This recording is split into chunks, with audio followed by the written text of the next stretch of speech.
cette année a été vécue. 2025 a été vécue, c'est terminé, ça s'est terminé à partir du moment où on est passé au 1er janvier. Et j'étais en train de réfléchir tout à l'heure et j'étais en train de me dire, quand j'étais plus jeune, j'avais vu un reportage et on avait pris plusieurs personnes âgées et on leur demandait chacun à leur tour quelle était la chose qu'ils avaient envie de dire aux gens par rapport à la vie. Et il y avait un monsieur qui m'avait touchée et il disait que la vie passe très vite. Alors vivez-la, profitez et vraiment vivez votre vie en fait comme vous voulez la vivre pour n'avoir aucun regret parce que très souvent on est occupé. C'est un monsieur qui avait beaucoup travaillé, qui n'était pas beaucoup chez lui, pas beaucoup avec ses enfants, pas beaucoup avec sa femme. Et donc il avait énormément travaillé et à la fin de sa vie finalement il se rendait compte que tout ça avait été vain, que le vrai sens de la vie c'était pas de passer toute sa vie à travailler comme un esclave mais que c'était le fait d'aimer les gens que Dieu a mis à nos côtés, c'était de réaliser ses rêves, c'était de vivre l'instant présent, vivre le présent pour profiter vraiment correctement des journées, des semaines, des mois, des années. Et que quand ça passe vite, on se rend compte qu'à la fin, j'ai pas fait ce que j'ai voulu faire. Et ce monsieur, il faisait vraiment beaucoup de peine parce qu'on voyait la tristesse dans ses yeux, on voyait le regret, on voyait l'incompréhension, on voyait tellement de choses. Alors ce que moi j'ai envie de vous dire pour 2026, c'est la chose que Dieu vous a donnée qui est vraiment précieux, qui est peut-être la chose la plus précieuse qu'on essaye de vous prendre au quotidien, qu'on essaye de vous prendre constamment tout au long de votre vie, et c'est votre temps. Ça commence dès l'enfance, on le met à l'école assez jeune et de plus en plus les années passent et de plus en plus les enfants vont devoir aller à l'école jeunes, se séparer de leur maman, se séparer de leurs repères, de leur cocon, de leur safe place. Bref, on prend le temps des enfants, on prend le temps des gens et on les occupe, on leur prend, on leur vole. Alors, pour certains, ça va être l'argent qui va être la chose la plus importante, mais finalement, quand tu regardes réellement en profondeur, le temps est vraiment la chose la plus importante sur cette terre. Et on n'a qu'une seule vie. Même en tant que chrétien, tu n'auras qu'une seule vie sur cette terre. Même si on te parle du ciel, même si on te parle du après, qu'on accentue beaucoup sur le après. Mais le problème d'accentuer sur le après, c'est qu'on ne vit pas sur le moment. Et du coup, tu ne vis pas ton présent. Et en ne vivant pas ton présent, tu passes à côté de ta vie. Parce que tu dis, de toute façon, il y a le ciel. De toute façon, il y a une vie après la mort. De toute façon, il y a ça après, nanana. Oui, mais sauf que Dieu ne t'a pas mis sur terre sans but, sans raison. Dieu t'a mis sur terre pour que tu vives cette vie. Et que tu accomplisses, domines, pour que tu te développes, pour que tu assujettisses. Il t'a pas mis juste là en attendant que tu attendes la fin de ta vie et que tu ailles dans l'au-delà. C'est pas la manière dont Dieu fonctionne. Alors oui, j'aimerais que tu puisses prendre conscience que la chose la plus importante dans ta vie aujourd'hui, c'est vraiment le temps et ce que tu vas en faire. Dans le temps, il y a aussi ce que toi tu vas en faire et ce que les autres vont en faire. C'est-à-dire que tu auras toujours des éléments extérieurs à ta vie, à toi-même, qui vont vouloir aussi utiliser ton temps. Tu sais, c'est comme des vies dans un jeu que tu perds au fur et à mesure du jeu si tu te fais toucher par quelqu'un d'autre ou si tu ne fais pas les bonnes choses. Et ta vie, c'est la même chose. Si tu ne fais pas attention aux choix que tu fais, si tu ne fais pas attention aux gens qui t'approchent, si tu ne fais pas attention à qui intervient ou pas dans ta vie, ces personnes-là peuvent aussi utiliser ta vie et la perdre, ta vie.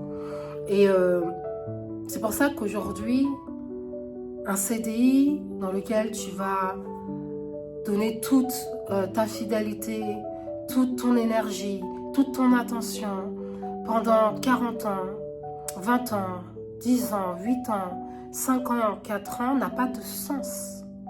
Si le temps que tu es en train d'investir dans cet endroit n'est pas un temps qui te fait avancer toi réellement dans ce que tu voulais être ou faire réellement. C'est pour ça que Dieu te dit qu'il peut te faire rattraper le temps. Qu'il est important de comprendre que si des mauvais choix, des mauvaises rencontres, si les circonstances de la vie t'ont fait aller dans un sens qui ne te correspondait pas et t'ont fait perdre du temps, Dieu peut faire en sorte de te faire rattraper ce temps. Mais pour ça, il faut avoir le courage de bien choisir. Il faut avoir le courage à un moment de dire, ok, je vais dans l'inconnu et ce qui était comme une facilité, ce qui était comme un chemin vendu depuis mon enfance, comme le chemin à suivre, n'est peut-être pas celui que Dieu veut que je suive. Tout ça pour vous dire que le temps est vraiment la chose la plus importante dans ta vie. Donc tu dois comprendre qu'en 2026, tu ne peux plus perdre ton temps.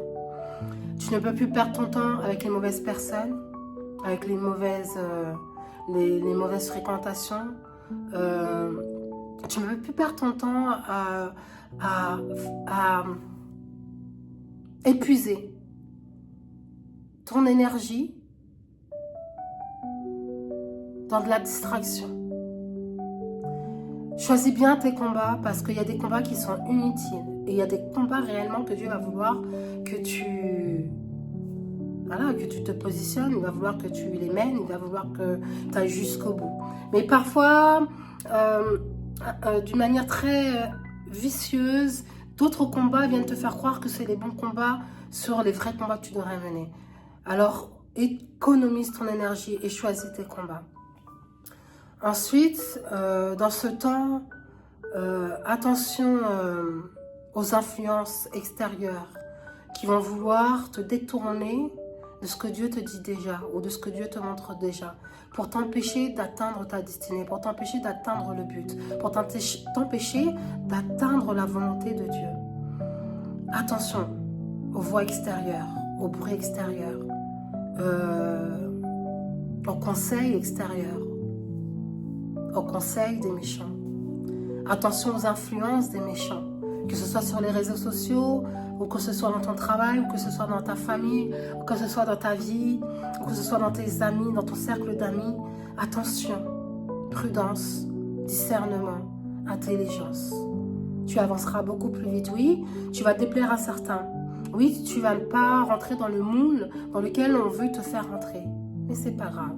Et je peux t'assurer que quand tu vois les résultats et quand tu vois la main de Dieu, c'est pas trop grave de déplaire aux autres. C'est pas trop grave de ne pas rentrer dans le statu quo de ceux qui veulent t'emmener là où eux ils veulent sans te consulter toi. Et peut-être le dernier conseil que je pourrais te donner, c'est de garder tes yeux fixés sur le ciel, de garder tes yeux fixés sur l'essentiel et de garder tes yeux fixés sur la voie de ton cœur, tout simplement. Tout simplement parce que ton cœur ne te trompe jamais. Dans le sens où si tu es connecté à Dieu, tu es connecté à la parole de Dieu, tu es connecté à ses promesses, tu es connecté à sa voix, tu entends sa voix, donc tu connais le chemin. Dieu va te montrer le chemin d'une manière très claire, très limpide. Donc, fais plus attention cette année, en 2026, à ton temps. Que ton temps soit un temps utilisé de manière intelligente. Et vous savez, chacun doit trouver son bonheur. Chacun doit trouver sa safe place. Pour beaucoup, le bonheur va se résumer à accomplir quelque chose et à devenir peut-être le futur milliardaire, millionnaire ou futur dirigeant de quelque chose. Et c'est leur bonheur. D'autres, ils vont se contenter de ce que Dieu leur donne et ils vont être heureux. Et d'autres, ils seront entre les deux. Et ça va leur suffire. Chacun doit trouver sa place. Soyons alignés à la vie qu'on désire avoir, à la vie qu'on veut avoir. Et surtout, arrêtons de laisser les autres décider à notre place. Décidons nous-mêmes en remettant tout ce que nous désirons entre les mains de Dieu. Et c'est Dieu qui fera le choix et qui accomplira ce qui avait déjà été écrit d'avance. Soyez bénis.